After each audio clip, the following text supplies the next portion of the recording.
Nah, jadi yang UAS tahun 2023 ini ada sekitar 6 soal sebenarnya. Tapi karena teori relativitas itu nggak masuk SAP, jadi soalnya bisa kita skip aja. Yang nomor 5 ini. Jadi kita fokusnya ke yang materi yang ada di SAP aja dulu. Kita mulai dari yang ini aja dulu ya. Dari yang nomor 1 tentang induksi elektromagnet. Nah, ini di nomor 1 ini, kita punya dua batang konduktor. Terus dia disambungkan, saling tegak lurus. Batang konduktor itu yang ini, yang bentuknya itu kayak segitiga. Ya. Nah, karena disambungkan dia bilang saling tegak lurus, maka ini pasti otomatis segitiga ini segitiga siku-siku. Ya kan ya? Nah, terus dia, eh, apa sih namanya, ada batang. Batang yang bisa digerakin. Batang yang vertikal nih. Dia bergerak ke kiri dengan laju 20 meter per second. Nah, terus di sini, di area ini, itu semuanya tuh ada medan magnet yang seragam dan nilainya tuh konstan. 1 Tesla besarnya. Nah, terus ditanya berapa flux magnet yang menembus bidang segitiga yang dibentuk batang konduktor tersebut. Dinyatakan dalam B, V, sama T. Oke, enggak, agak pilek banget. Sorry.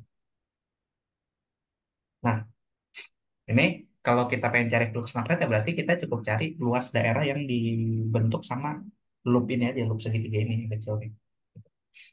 Oke. Jadi kalau kita gambar ulang, ini batang konduktornya yang apa? Yang segitiga tadi. Terus ini yang batang vertikal. Gitu. Nah, daerah yang membentuk loop itu adalah daerah yang ngebentuk apa sih lintasan tertutup atau ngebentuk bangun dua dimensi. Kan yang di tengah-tengah sini gitu. Nah, berarti luas apa luas luas daerah yang kita pengen cari buat jadi fluxnya itu adalah luas dari segitiga yang merah ini. Gitu. Nah, tapi hati-hati, hati-hatinya kenapa? Di sini luasnya bakal berubah-berubah akibat si batang yang vertikal ini dia gerak ke kiri dengan kecepatan v.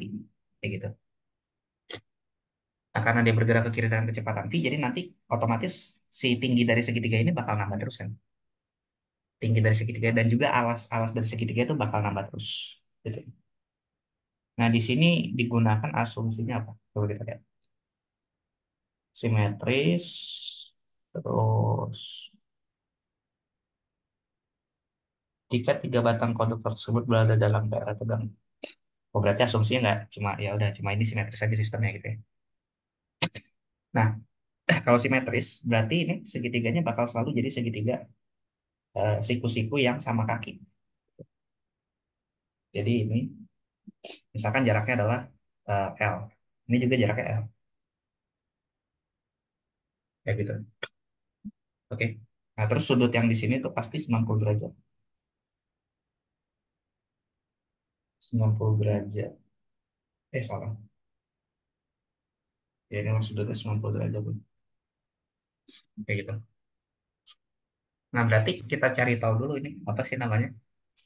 Luas segitiga itu kan luas segitiga gitu ya. Luas segitiga itu kan sama aja kayak alas kali tinggi ya. Sorry, setengah alas dikali tinggi. Kayak gitu.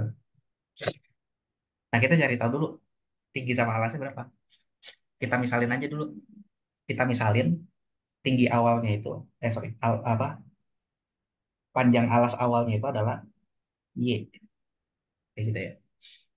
Panjang alas awalnya adalah Y, terus tingginya itu adalah X. Jadi nanti kita bakal punya segitiga kayak gini kan.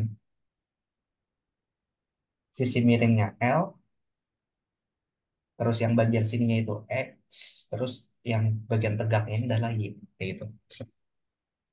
Nah, ini sudutnya berarti jadi 45 derajat kan. Soalnya kita bagi dua. Nah, yang satu-satunya yang konstan itu adalah nilai L-nya ini.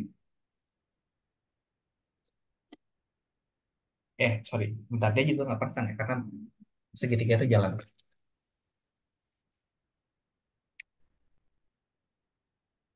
Berarti semua variabelnya berubah. Nah, sebuah batang konduktor lain. Oke. Yang satu-satunya yang konstan itu adalah kecepatan dari batangnya. Sama sudut dari segitiganya ini. Gitu. Nah, berarti luas dari segitiganya itu bisa kita tulis sebagai setengah alasnya itu kan ini ya, alas itu yang Y. Setengah alas dikali tinggi. Setengah Y dikali X. Kayak gini. Nah, ini luasnya. Nah, tapi antara Y sama X itu kan ini nilainya selalu berubah-ubah. Kita cari hubungannya. Kita nyatakan dalam X semua. Gitu ya. Kenapa kita nyatakan dalam X? Tahu nggak kira-kira? Biar pas diturunin dapet kecepatan gitu. Nah, bener. Biar pas kita turunin nanti, pas nyari flux dan lain-lain segala macamnya, kita dapat kecepatan terhadap subu X-nya. Soalnya kan di sini dia bergeraknya di arah subu X saja kan. Kayak gitu. Jadi Y-nya kita nyatakan dalam X. Nah, di sini yang menghubungkan antara Y sama X itu kan sudut tetanya ini. Tetanya selalu konstan kan. Yaitu pakai apa? Perbandingan Y sama X. Pas. Kos apa tan? Eh, oh iya Tan. Tan ya.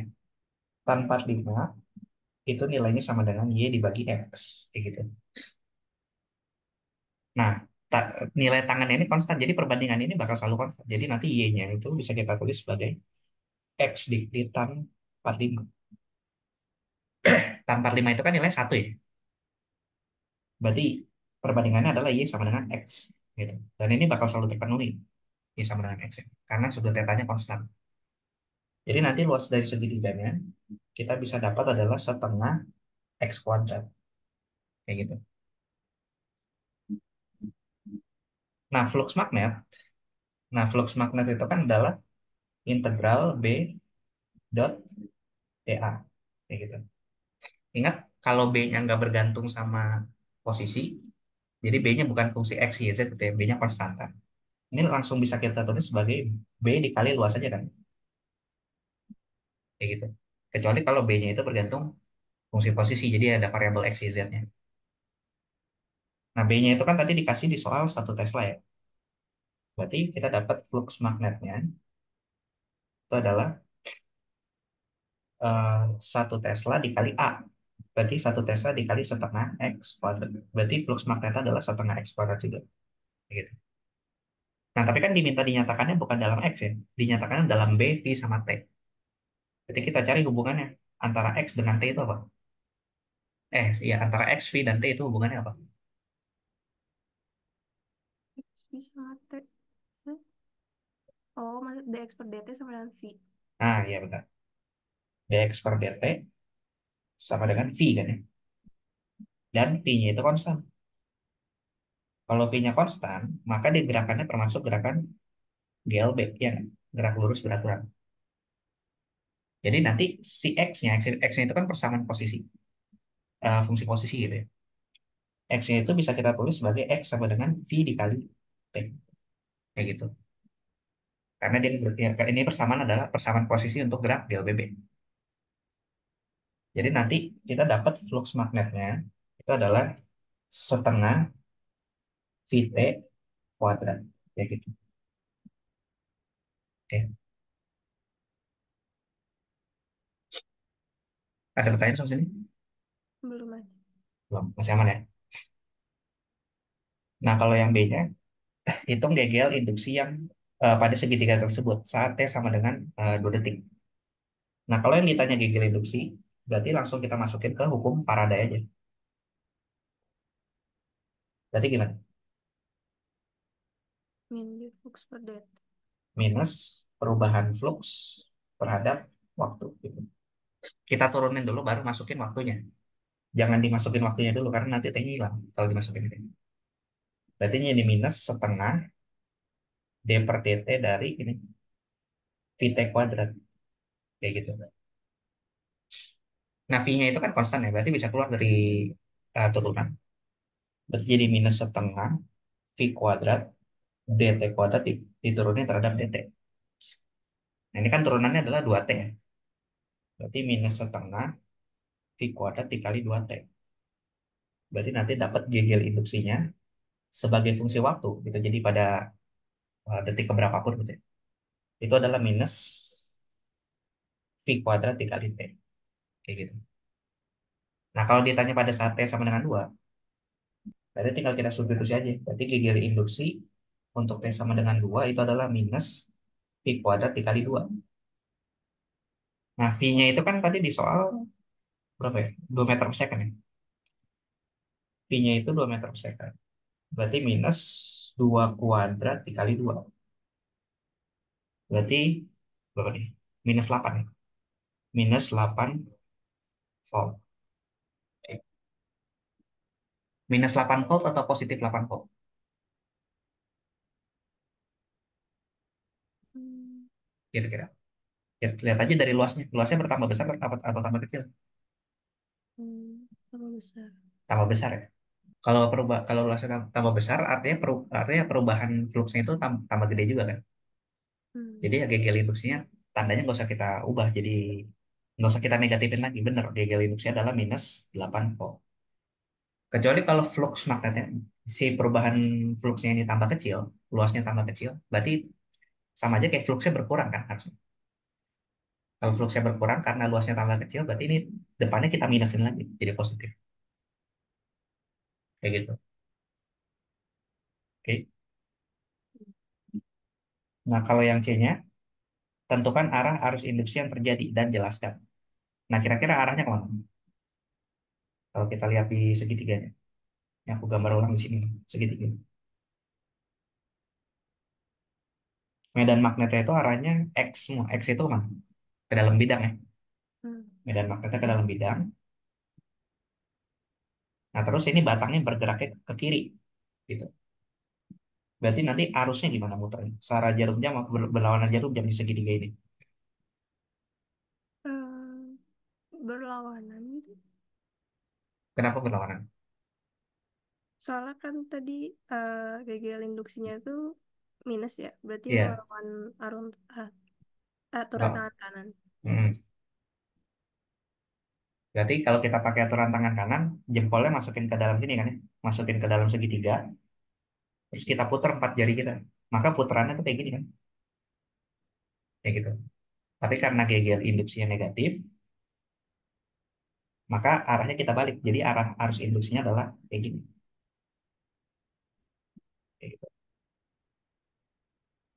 Oke, benar ya berarti berlawanan jarum jam. Jadi, ya. Jadi kalau diminta jelaskan juga, ya tulis tulis juga tadi alasan yang kamu sebutin. Jadi arahnya berlawanan jarum jam,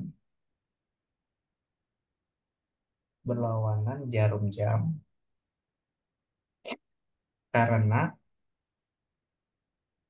medan magnet masuk ke dalam bidang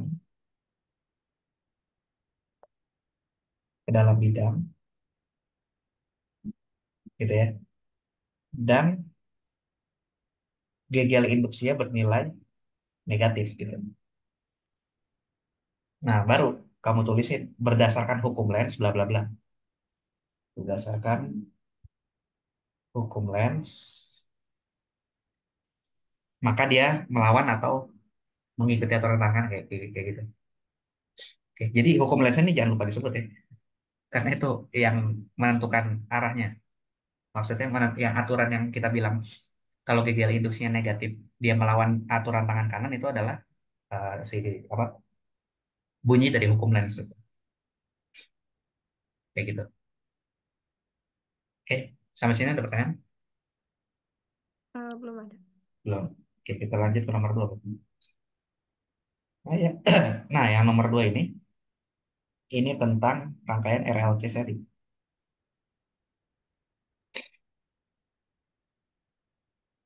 Nah, di sini kita punya rangkaian RLC seri yang nilai hambatannya itu diketahui R-nya 20 ohm, C-nya itu 31,25 mikrofarad, L-nya itu 25 milihenry gitu ya. Nah, di sini yang diketahui itu fungsi arusnya duluan. Jadi kita nggak tahu nih tegangannya fungsi gimana. Fungsi arusnya sebagai fungsi waktu gitu ya. Itu adalah 2 ampere dikali sin 1600 radian per second T ya, ditambah I per 3. Nah, ditanya berapa impedansinya. Z-nya berapa? Impedansi pada rangkaian RLC-nya tersebut. Nah, karena kita punya rangkaiannya RLC seri, terus nggak diminta menurunkan dari diagram Poisson gitu ya. Maka buat nyari impedansi kita langsung bisa pakai persamaan apa? Z sama dengan Akar R kuadrat. akar R kuadrat ditambah XL min XC kuadrat. Kayak gitu. Nah, tinggal kita cari XL sama XC-nya. XL itu kan adalah omega dikali L. Kalau XC, satu dibagi omega dikali C. Nah, di sini kan L sama C-nya udah ada. Oke. Omeganya berapa? 1600. 1600 ya, yang ini. Yang nempel sama T-nya. Berarti tinggal kita masukin. Ini 1600 dikali L. L-nya itu 25 mH. Berarti kita konversi ke Henry dulu. Berarti 25 kali 10 pangkat min 3 Henry. Ya, kali 10 pangkat min 3. Terus 1/omega C. C-nya itu masih mikro, berarti kita konversi jadi farad biasa. 31,25 ya 1,25 dikali 10 pangkat min 6 farad. Kayak gitu. Berarti ini 1 dibagi 1600 kali 31,25 kali 10 pangkat min 6. Oke, tinggal dihitung aja angkanya berapa ya. Hitung angkanya berapa ini. Ini juga berapa. Terus masukin aja ke persamaan. Dengan R-nya itu tadi di soal adalah 20. Nanti dapat nilai hambatan apa impedansi Z-nya itu berapa. Kayak gitu. Nah, terus yang B-nya. Beda sudut fasa antara arus dan tegangan sumber pada rangkaian RLC tersebut. Nah, beda sudut fasanya ini nggak usah kita cari sebenarnya. Udah ada di soal. Berapa beda sudut fasanya? Pi/3. Nah, tinggal ini aja ya kan ya. Konstanta belakangnya. Pi/3. Berarti beda sudut fasa delta besi antara arus dan sumber itu adalah sama dengan Pi/3. Kayak gitu ya. Nah, tapi hati-hati. Kita ngeliatnya dari sudut pandang apa arus apa dari sudut pandang tegangan. Kalau melihat dari sudut pandang arus terhadap tegangan itu Pi/3. Artinya si arusnya itu mendahului tegangan sebesar Pi/3. Kayak gitu. Tapi kalau kita ngeliatnya dari sudut pandang tegangan, kalau arusnya mendahului berarti tegangannya ketinggalan kan ya. Berarti nanti kalau kita tulis di persamaan tegangannya dia sudut fase adalah minus Pi/3. Kayak gitu. Ketinggalan sebesar Pi/3. Kayak gitu. Tapi nggak usah dicari lagi. Jadi udah nilainya adalah Pi/3 aja. Nah terus kalau yang C-nya ditanya fungsi tegangan dari generator AC yang disambungkan pada rangkaian RLC tersebut. Nah kalau fungsi tegangannya itu berarti ya bisa kita cari aja. Fungsi tegangan itu kan tegangan maksimum dikali sin eh, omega T gitu ya. Tegangan maksimum dikali sin omega T. Nah terus bentar. Tegangan maksimum dikali sin bentar. Beda fasanya beneran Pi/3 nggak ya? Aku agak curiga nih sama beda fasanya. Beda fasanya apakah beneran Pi/3? Kita cek aja mendingan ya. Beda fasanya berapa? Nah ceknya itu dari ini aja. Ceknya itu dari kalau buat nyari beda fasa, kalau misalkan kita udah punya variabel XL, XC sama R gitu. Buat nyari beda fasa tangan pi gitu. Kita pakai tangan pi sama dengan XL min XC dibagi L. Kayak gini. Oke. Kalau dimasukin jadi berapa? Ini kan jadi 1600 dikali 25 kali 10 pangkat min 3 dikurangin XC-nya itu 1/1600 kali 31,25 kali 10 pangkat min 6 dibagi sama R. R-nya 20. kayak gitu. Ini hitung dulu pakai kalkulator coba berapa nilai.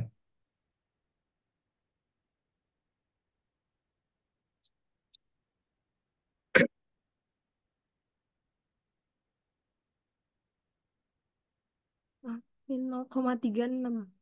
Berapa? Min 0,358. Minus 359. 0,35 berapa? 9. 359. Nah ini kalau diinvers berapa tangan? Hmm. Kalau dicari arc kan ya.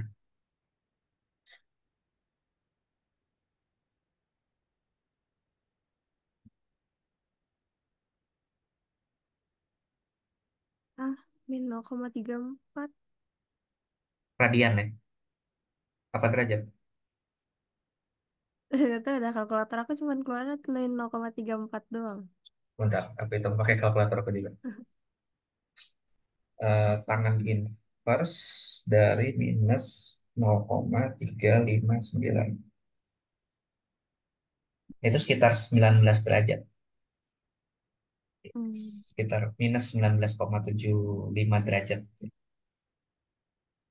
Nah, kalau derajat dijadikan radian, 180 derajat itu kan sama dengan pi radian. Berarti kalau 1 derajat itu adalah 0, sekitar berapa tadi kamu dapatnya Hmm? di kalkulator kamu? Min 0,344. Min 0,344. 44. Nah, berarti ini udah dalam radian harusnya kalkulator kamu. Soalnya tadi aku dapatnya kalau dalam derajat dia adalah sekitar 0,19. Gitu ya. Ya, asumsikan radiannya segini. Nanti coba kamu cek lagi. Ini kalau dalam derajat minus 0, sorry, bukan 0, Eh, minus 19. kalkulatorku salah deh, ini salah input. Oh, salah input. Oh, enggak, bagus, bagus angkanya. Sorry, sorry. Berapa? Tannya satu harusnya. Tangannya satu. Heeh, Kalau tangannya satu. Sorry. Oh, iya, kalau tangannya satu berarti ini pi sudutnya perempat. 45 dong. Ya nggak? Iya. 45 derajat. Kalau dijadikan radian berarti sekitar pi per 4 ya. 45 tuh. Pi per 4 radian. Oke. Karena kita harus selalu menyatakan dalam radian sudutnya. Nah, ternyata sudut fasanya itu selisih beda fasa antara tegangan sama arus itu pi per 4 radian. Nah, terus pi per 3 ini apa yang ada di soal? Hmm. Pi per 3 itu fasa awal dari arusnya. Oke. Jadi nanti ketika kita meluluskan si fungsi tegangan dari sumbernya, itu adalah Vm dikali sin omega T gitu ya. Ditambah fasa awal arus nih, pi per 3. Ditambah lagi sama ini, sama delta pi. Hmm. Masih ingat kan yang pas kita ngomong apa bahas tentang interferensi cahaya? Kalau kalau ada perbedaan fasa maka gimana? Tinggal ditambah-tambahin aja kan sama delta pi, delta pi, delta pi. Hmm. Fasa depan awalnya itu bergantung sama fungsi gelombang yang dikasih. Kayak gitu. Nah, itu mirip. Jadi hati-hati. Pi per 3 itu belum tentu beda fasa dari antara gelombang sama sorry, antara tegangan sama arus. Tapi dia adalah fasa awal. Kayak gitu. Cara ngeceknya gimana ya? Cek aja nih tangan pi-nya berapa. Gitu ya. Nah, berarti ya udah kan kita udah dapat nih si beda fasanya adalah 4 pi per 4. Nah, terus apa? Fungsi tegangannya terhadap waktu adalah ini. Tinggal kita cari Vm-nya, tegangan maksimum. Nah, tegangan maksimum sama arus maksimum kan hubungannya adalah Vm sama dengan Im dikali impedansi kan, dikali Z kayak gitu. Tinggal kita masukin angkanya. Ya, sekalian deh hitung Z-nya berapa ke sini biar dapat angkanya yang cantik. Biar dapat angka.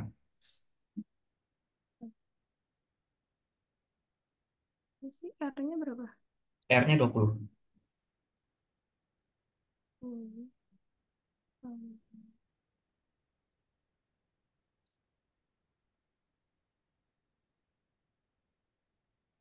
Kayaknya berapa ya tadi pas tadi? Ayo. XL ini aja. Gini aja dari sini aja. Kan XL min XC tadi berapa? Dibagi 20 hasilnya sama dengan satu kan ya? Ya nggak? Berarti aku bisa tulis gini kan? XL min XC sama dengan apa? Sama dengan R. Iya kan? Kan XL min XC dibagi R sama dengan satu tangannya. Artinya XL min XC sama dengan ya sama dengan R nilainya sama-sama 20. Berarti ini sama aja kayak 20 kuadrat ditambah sama 20 kuadrat di akar. Berarti jadinya berapa? 20 akar 2. Oke. Nah, berarti ini arus maksimum itu kan di soal itu adalah 2 ampere ya. Yang apa ya koefisien paling depan ini. Berarti 2 dikali 20 akar 2 sama dengan 40 akar 2 volt. Nah, ini adalah tegangan maksimumnya. Jadi nanti fungsi tegangan terhadap waktu kita bisa dapat 40 akar 2 sin 1600 T ditambah pi per 3 ditambah sama pi per 4. Kayak gitu. Pi per 3 tambah pi per 4 tuh, Bang.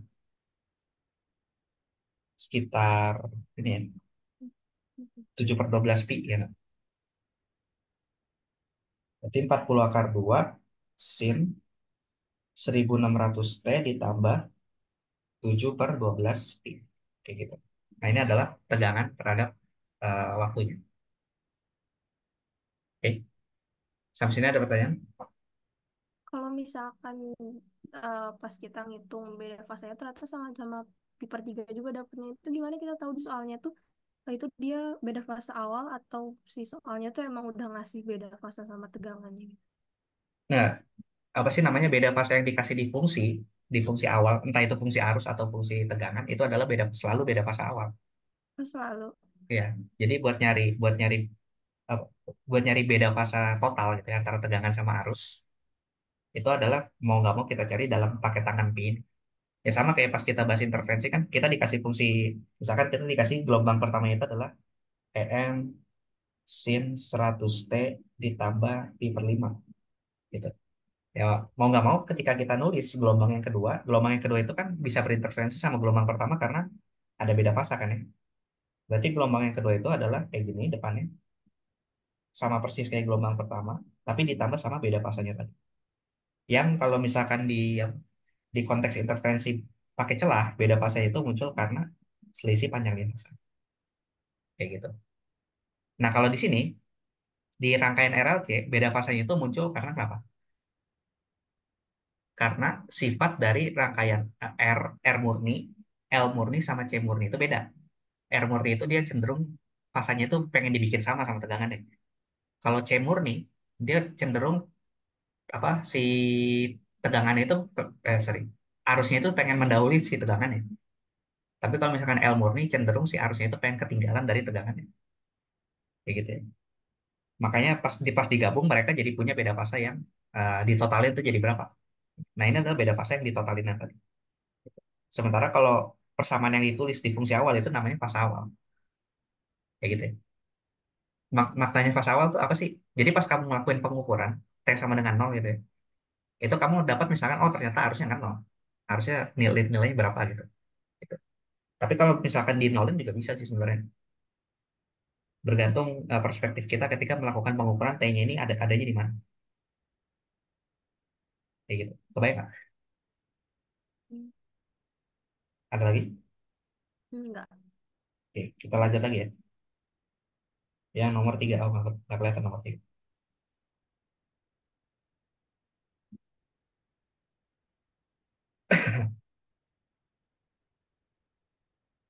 Nah, yang nomor 3 ini tentang gelombang EM ya, kayaknya soalnya.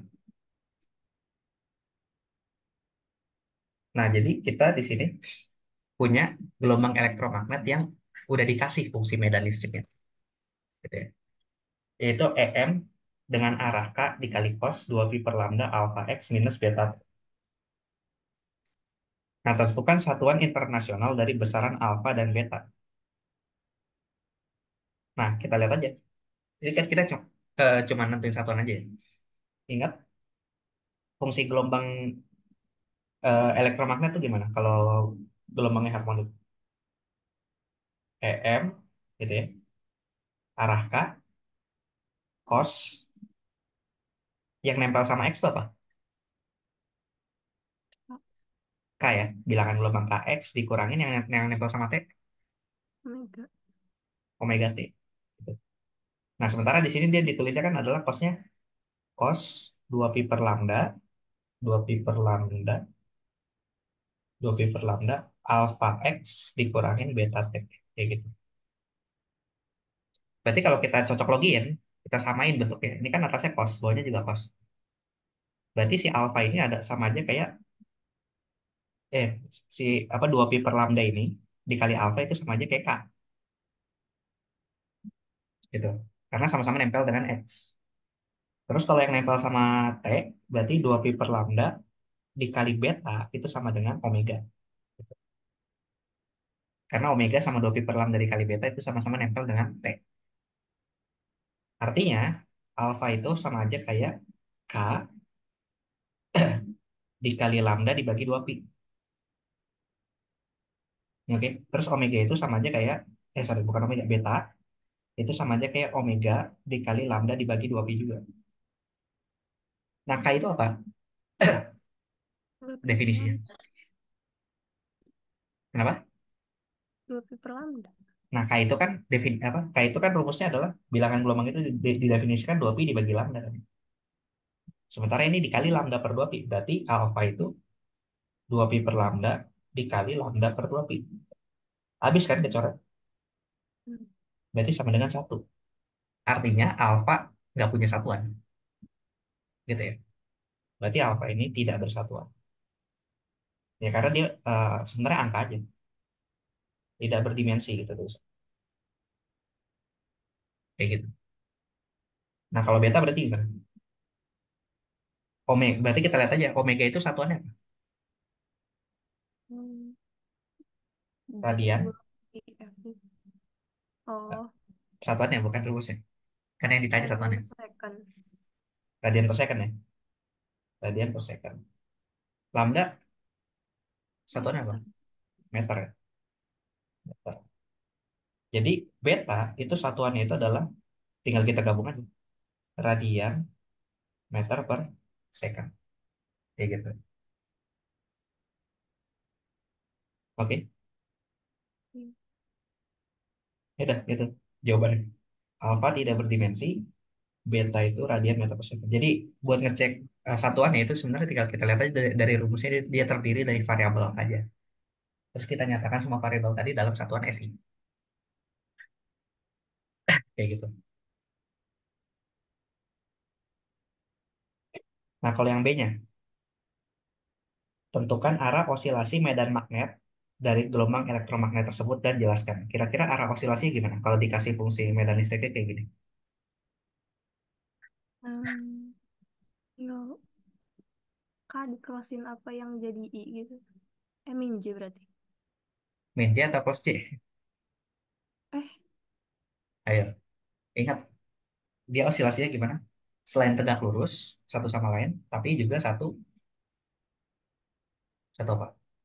Antara medan listrik sama medan magnet. Satu fasa. hmm. Nah, itu jangan sampai lupa.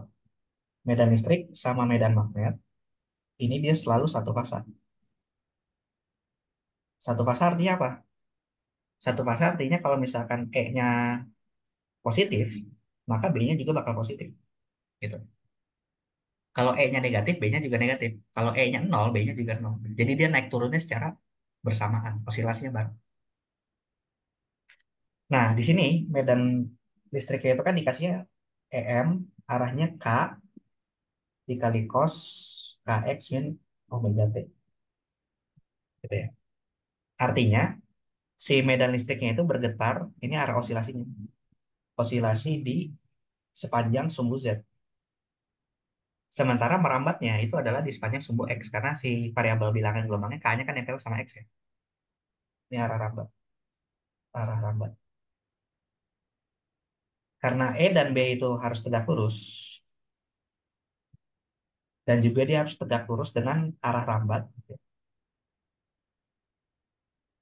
Maka satu-satunya yang tersisa kan cuma sumbu Y aja kan. Tapi kita bingung nih, sumbu Y positif atau negatif. Ya otomatis pasti B-nya itu arahnya adalah ke sumbu Y positif. Kayak gitu. Kenapa? Ya karena ini, sifat yang pertama ini, ketika E-nya positif, maka B-nya juga positif juga, barengan gitu. Kalau misalkan E-nya kita tulisnya dalam minus K, berarti dia lagi bergetar ke arah sumbu Y negatif, maka B-nya adalah minus C. Kayak gitu ya. Oke? Ada pertanyaan seperti ini?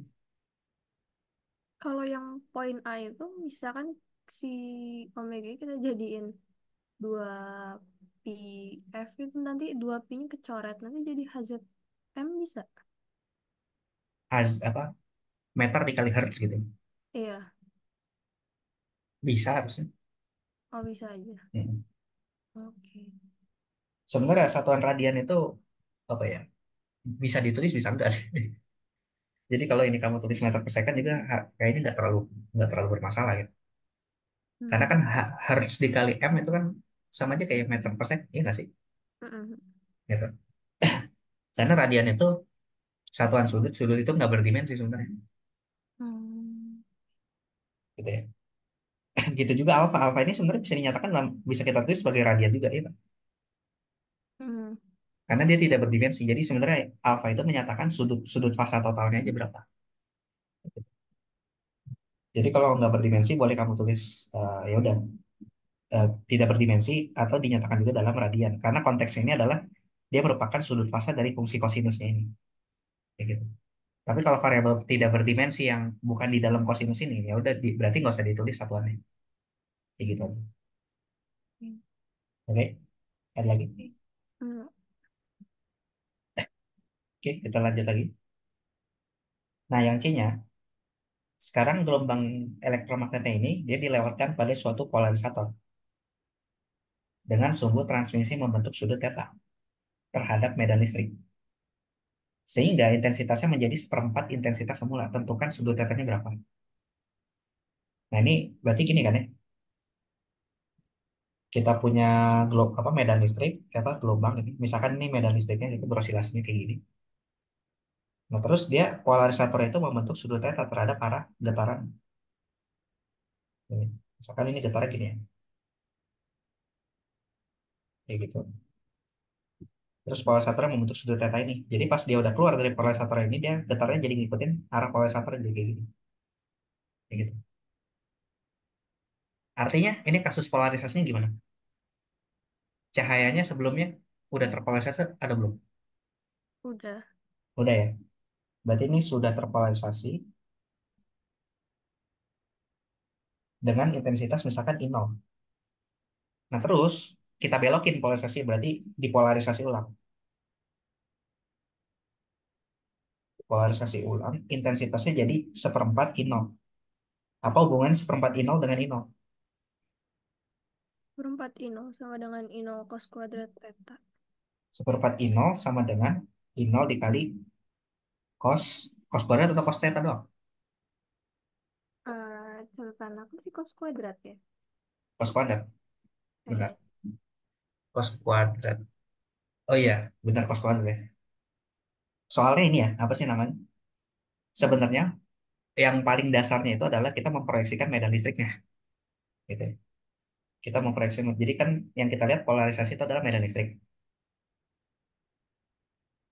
Jadi kayak misalkan gini, kita punya medan listrik yang bergetar di sumbu sumbu apa nih? Sumbu ya sumbu vertikal ini ya, sumbu Z misal. Terus kita polarisasikan dengan sudut theta. Maka sama aja kayak kita ngeproyeksi dia. Si medan listriknya itu kita proyeksiin ke arah theta ini. Kalau dia ngebentuk sudut theta kan berarti yang ke sini jadinya e cos theta kan ya. Kayak gitu. Sementara intensitas itu adalah kuadrat dari medan listrik gitu ya.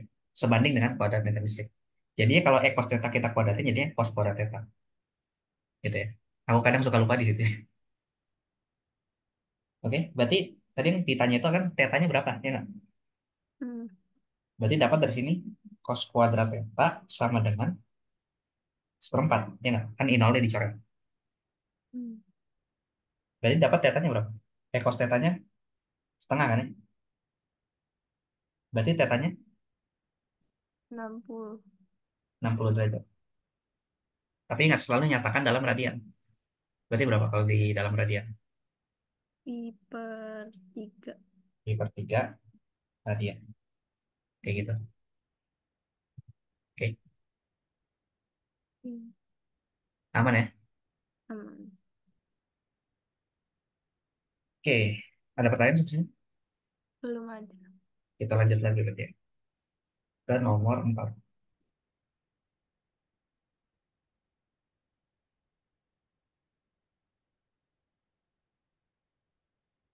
Nah, yang nomor 4 ini tentang interferensi ya kayaknya, atau gabungan interferensi diffraksi lah. Karena ada dua celah. Nah, di sini kita punya dua celah. Celah pertama itu S1 yang bawah gitu. Celah kedua itu S2 yang atas. Diketahui jarak antar celahnya si D ini adalah 0,18 meter. Terus jarak dari celah ke layar berarti L itu adalah 3 meter. Dan jarak antara titik O sama P, Y-nya itu adalah 2,7 cm. Nah, di sini dilewatin panjang gelombang yang spektrumnya itu adalah 600 nanometer gitu ya. Panjang gelombangnya. Nah, terus ditanya nih, di titik P ini, apakah intensitasnya maksimum, minimum, atau bukan keduanya?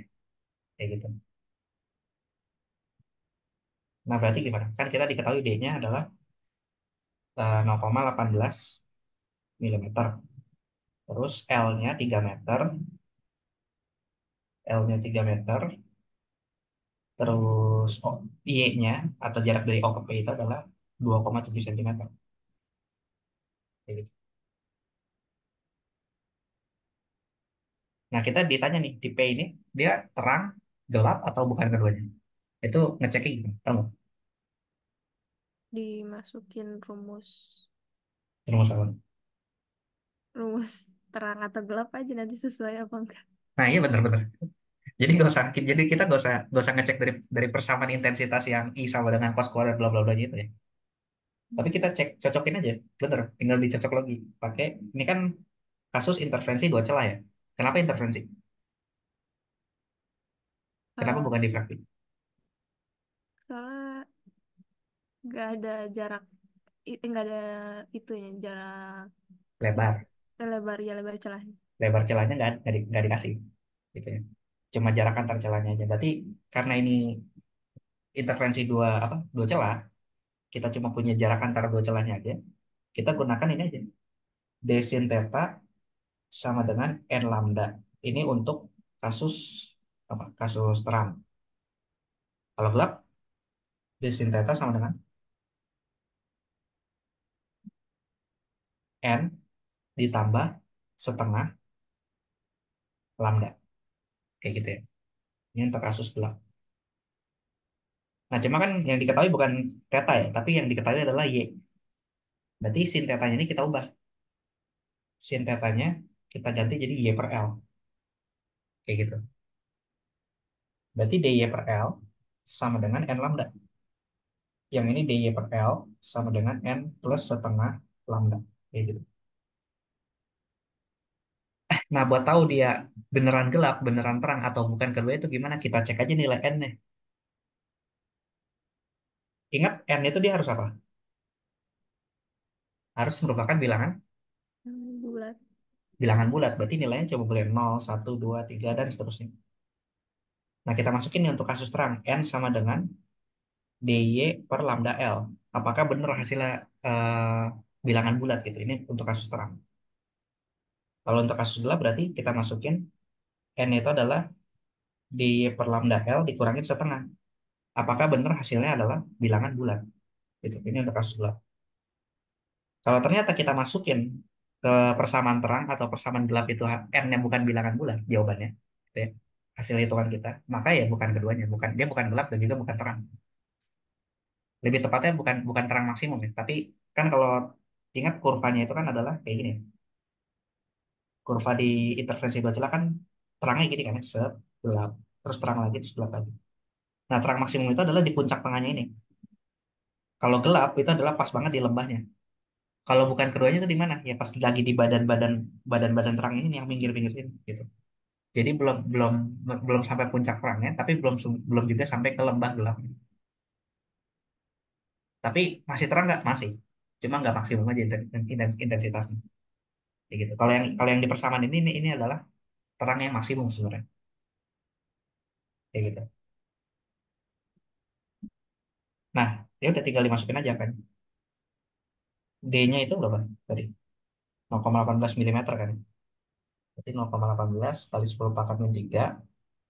Y-nya itu 2,7 cm. Berarti 2,7 kali 10 pangkat min 2.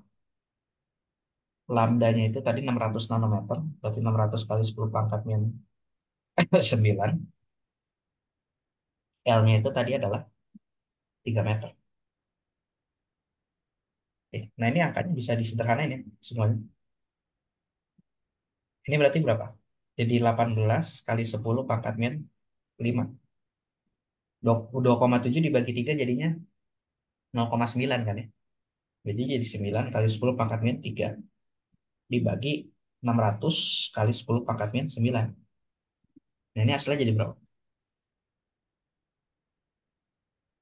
Yang atas, yang bawah itu kan jadi 6 kali 10 pangkat min 7 ya kan? Hmm. 6 kali 10 pangkat min 7. 18 dibagi 6 berapa? 3 kan ya? Hmm. 18 dibagi 6 3. 3 dikali 9 27. Berarti 27 kali 10 pangkat pangkat berapa? Yang atas ini minus 8. Yang bawah minus 7 berarti pangkat minus 1. Ya kan? Hmm. Berarti ini jawabannya adalah 2,7. Ini bulat gak? Enggak. Bukan. Nah, gitu juga buat yang ini, buat yang gelap. Kalau yang gelap kan berarti depannya sama kan ya, DY dibagi lambda. Dibagi L dikali lambda. Cuma dikurangin setengah, berarti sama aja kayak 2,7 dikurangin 0,5. Dikurangin 0,5.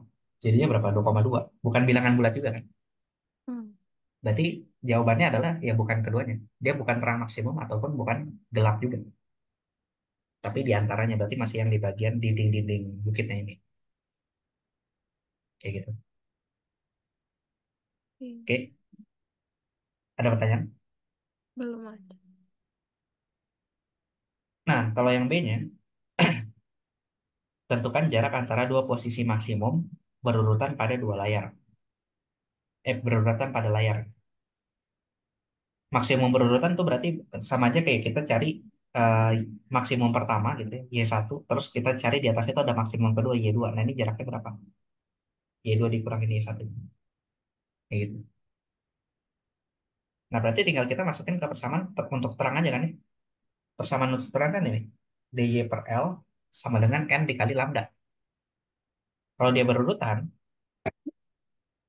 kan DY per L sama dengan N dikali lambda. Atau Y gitu ya, posisi terangnya itu adalah N dikali lambda L dibagi D. Kayak gitu. Nah, kalau dia berurutan berarti yang masukin aja N sama dengan 1 sama N sama dengan 2. Atau 2 sama 3 atau 3 sama 4 sama aja. Yang penting bedanya beda 1. Jadi misalkan Y1 itu adalah lambda L per D. Y2 itu adalah 2 lambda L per D. Maka jarak antara kedua titik terang ini tinggal kita selisih aja. Y2 min Y1. Gitu. Jadinya 2 lambda L per D dikurangin lambda L per D. Jadi tinggal sisa lambda L per D doang. Itu 600 dibagi 0,18 kali 10 pangkat min 3 dikali 3. Nah ini berarti sekitar, oh ya ini 600 kali 10 pangkat min 9. Kan nanometer. Berarti sama aja kayak atasnya itu 18 kali 10 pangkat min 7. Yang bawahnya ini 18 kali 10 pangkat min 5. Berarti jadinya 10 pangkat min 2 meter. Gitu ya. Atau 1 senti gitu ya. Jarak antara dua terang yang berurutan. Kayak gitu. Oke. Oke. Nah yang C-nya, Sekarang jika salah satu celah ditutup dan lebar celah yang digunakan adalah 0,03 mm, hitung lebar terang pusat pada pola difraksi yang muncul. Nah, berarti kalau celahnya ditutup salah satu itu ya, mau yang ditutup yang pertama atau yang kedua sama aja. Itu berarti kita kasusnya berubah sekarang jadi kasus difraksi satu celah, gitu ya. Sekarang kita punya lebar celah itu adalah 0,03 mm. 0,03 mm. Berarti sekarang kasusnya adalah jadi difraksi satu celah. Nah, jadi nanti pola yang bakal teramati di layar ini bakal ada terang pusat, gitu ya. Terus gelap, habis itu terang terang lagi, tapi terangnya lebih lebih redup gitu. Ini kayak gini. Nah, yang ditanya itu kan adalah lebar dari terang pusat. Nah, berarti sama aja kayak jarak dari gelap pertama yang di atas ke gelap pertama yang di bawah yang sini. Nah, ini kan sama aja kayak lebar terang. Nah,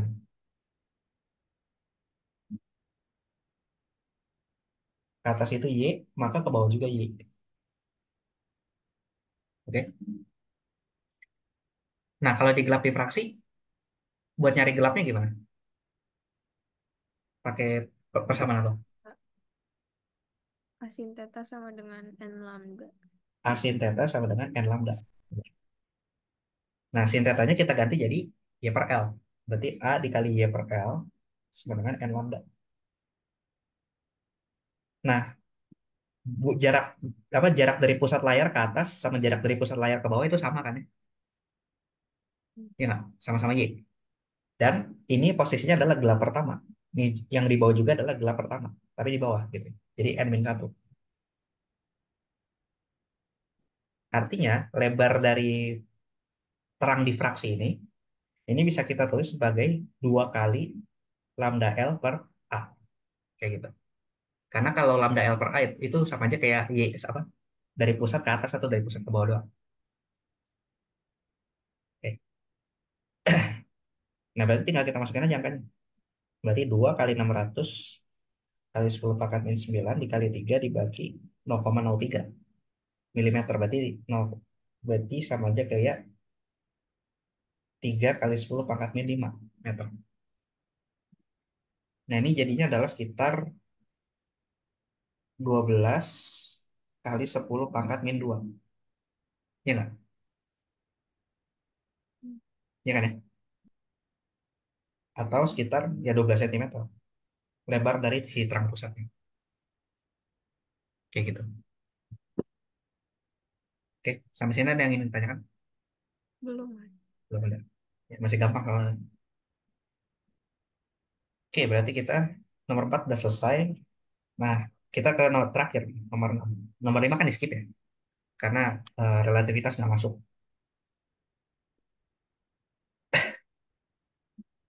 Oke, yang nomor 6 ini, yang A-nya itu tentang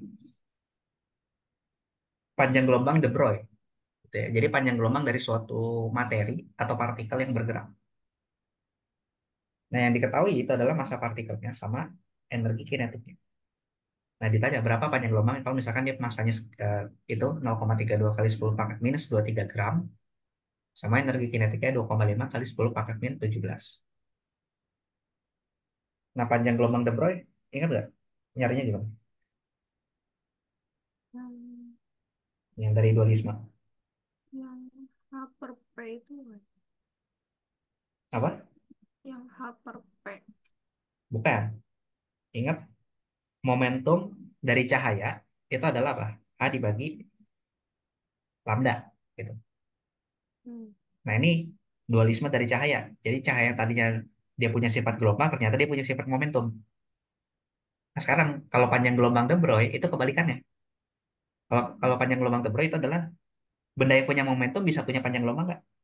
Ternyata bisa. Dengan cara adalah apa? Panjang gelombang dari benda yang punya momentum atau partikel gitu ya, partikel bermassa itu adalah H dibagi M dikali V. M dikali V ini adalah momentum dari benda yang punya massa.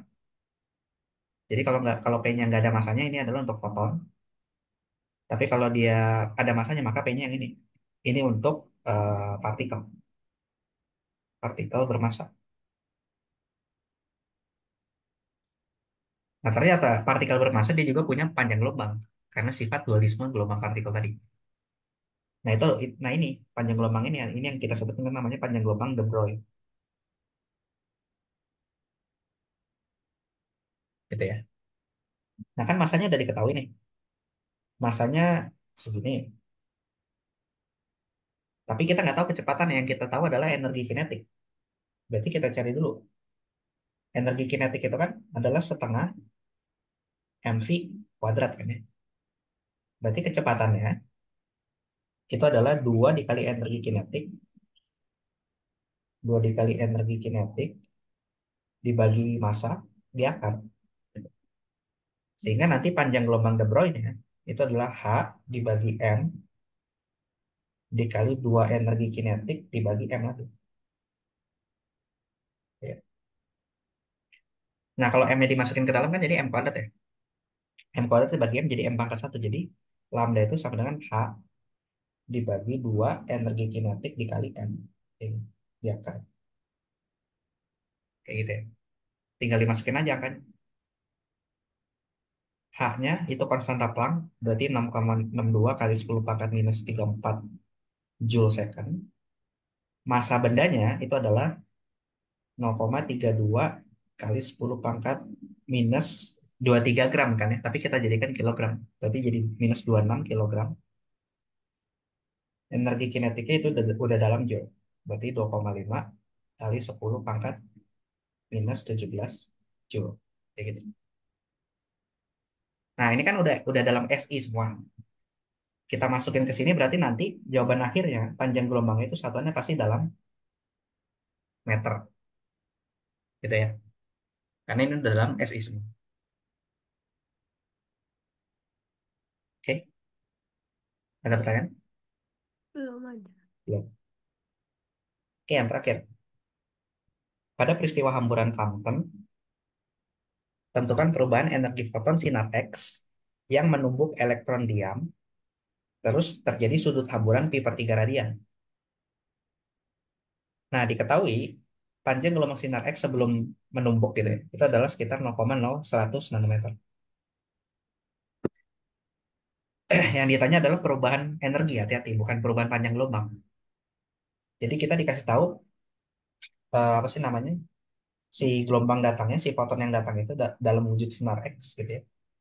Dia panjang gelombangnya sekitar 0,01 nanometer. Ya. Terus di sini ada elektron yang diam. Nah, ditabrak sama dia. Ditabrak, maka gelombangnya bakal terhambur nanti dengan sudut pi per 3 radian.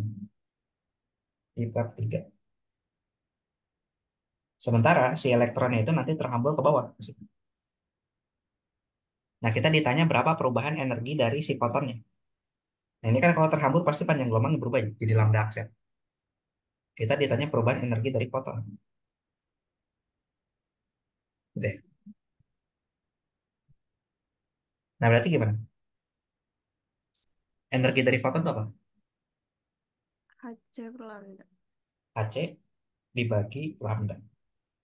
Berarti perubahan dari energi foton itu adalah Hc dibagi lambda aksen. Lambda aksen ini panjang gelombang setelah tabrakan dibagi Hc per lambda biasa.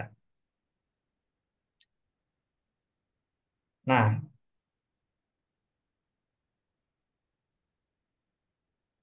habis itu kita cari panjang gelombang setelah tumbukannya dulu. Carinya dari mana? Dari persamaan apa? Hmm. Dari persamaan efek Compton aja. Kan ini kejadian adalah efek Compton. Elektron ditabrak sama panjang gelombang, terus panjang gelombangnya terhambur gitu ya. Persamaannya gimana? Lambda aksen lambda. Lambda aksen dikurangi lambda sama dengan H per massa elektron. massa elektron dikali C, Ya, terus 1 min cos theta. 1 min cos theta. Nah, ini angkanya jadi masukin dulu. Jadi kita masukin ke persamaan ini dulu, kita sederhanain, baru angka-angkanya dimasukin terakhir. Karena kalau dimasukin sekarang, hitungannya jadi ribet ya. H-nya kan nggak enak angkanya. M apa massa elektronnya juga. Jadi kita bikin jadi kayak gini dulu. Lambda aksen sama dengan H dibagi ME kali C, satu min cos theta ditambah lambda. Nah, baru lambda aksennya dimasukin ke sini. Berarti nanti kita dapat delta E-nya, HC per ini, H per ME dikali C, gitu ya. Satu min cos theta plus lambda, gitu ya. Ditambah HC per lambda. Eh, ditambah apa kurang? Dikurang ya, sorry. Kan selisih. Dikurang HC per lambda.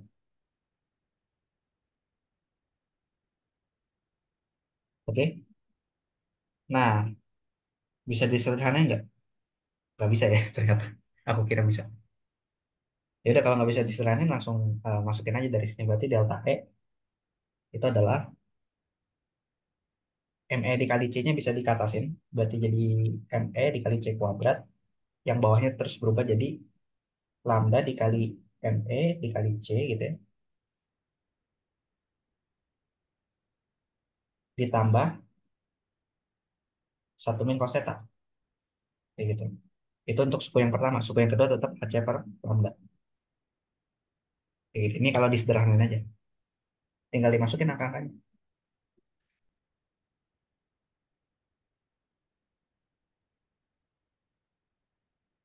Bentar. Ini masih ada H-nya, sorry.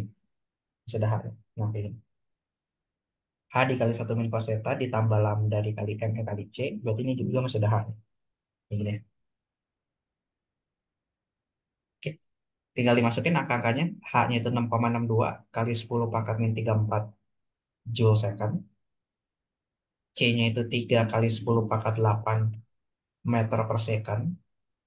Lambdanya itu tadi 0,1 nanometer. Berarti dijadiin meter dulu. Berarti 1 kali 10 pangkat min 10 meter. Terus apa lagi? Masa elektron 9,1 kali 10 pangkat minus 31 kilogram. Gitu ya. Ya udah, ini tinggal dimasukin semua ke sini. Nanti dapat delta E-nya satunya berarti dalam apa?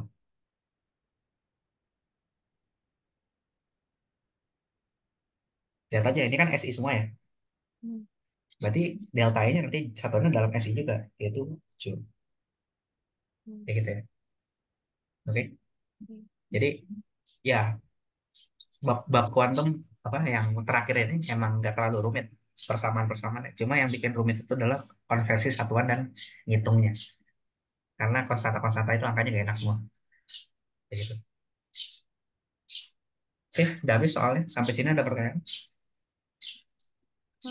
Eh, aku lupa waktu itu tuh kalau satuannya EV itu kalau apa sih? Satuan EV itu energi berarti. Nah, satuan EV dalam energi, energi ini satuannya bisa ditulis dalam EV. Nah, kalau energi ditulis dalam EV, itu satuan-satuan lain kayak misalkan massa sama apa lagi? Ya massa ya, massa itu juga bisa diubah dalam EV. Kalau massa ini berarti dalam MeV dibagi C kuadrat biasanya. Mega elektron volt, bukan bukan meter ya, ini mega. Berarti EV dikali 10 pangkat 6 gitu. Nah, itu energi, massa, terus apa lagi ya? Oh ya, konstanta Planck juga bisa dinyatakan dalam EV.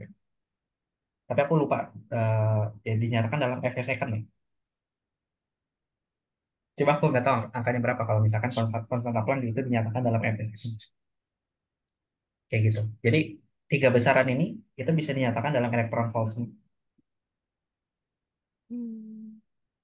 Oke. Jadi kalau misalkan energi energinya dalam EV gitu, lebih enak kalau misalkan kita kita punya massa sama konstanta Planck dalam bentuk elektron volt juga. Jadi ntar tinggal coret-coret aja satuan, tanpa harus konversi ke satuan SI dulu. Oke. Kayak gitu. Ada lagi? Aku mau nanya tapi yang nomor satu di atas. Nomor satu. Kenapa? Boleh diulang nggak tadi tuh yang poin B-nya kenapa dia luasnya nambah tapi si itunya tetap minus. Oh, kan apa sih namanya? Ini ya, apa sih kan persamaan GGL induksi itu adalah minus minusnya itu emang dari rumusnya dari si perumusan si Faraday-nya minus perubahan flux magnet terhadap waktu kayak gitu. Nah, kalau luas nambah itu berarti yang berubah tuh siapa? Fluxnya kan. Karena Hmm. flux magnet itu adalah ini, medan magnet dikalikan dengan luas. Gitu. Jadi kalau misalkan luasnya naik, bertambah, maka flux magnetnya juga bertambah. Kalau bertambah itu berarti deltanya positif atau negatif? Positif. Deltanya positif. Nah, kalau positif dimasukin ke persamaan ini tetap tetap minus kan, Gagel induksinya. Hmm. Karena apa? Tanda negatif di persamaan Gagel induksi ini emang udah dari sananya, udah dari si Faraday merumuskannya kayak gitu. Kayak gitu. Kalau luasnya berkurang, fluxnya bertambah berkurang. Kurang. Berkurang. Maka delta delta fluxnya jadi gimana? Kurang. Minus. Jadi minus kan ya, jadi kurang dari nol. Dimasukin ke sini. GGL-nya maka jadi malah jadi Oh, positif. positif karena minus dari rumusnya dikalikan minus dari perubahan fluxnya. Gitu. Jadi positif nanti GGL induksinya. Oke. Kayak gitu. Bayang? Kebayang. Ada lagi? Nggak ada sih. Nggak ada. Oke, ya udah. Kalau nggak ada berarti udah selesai materi sama semua soal-soal tes.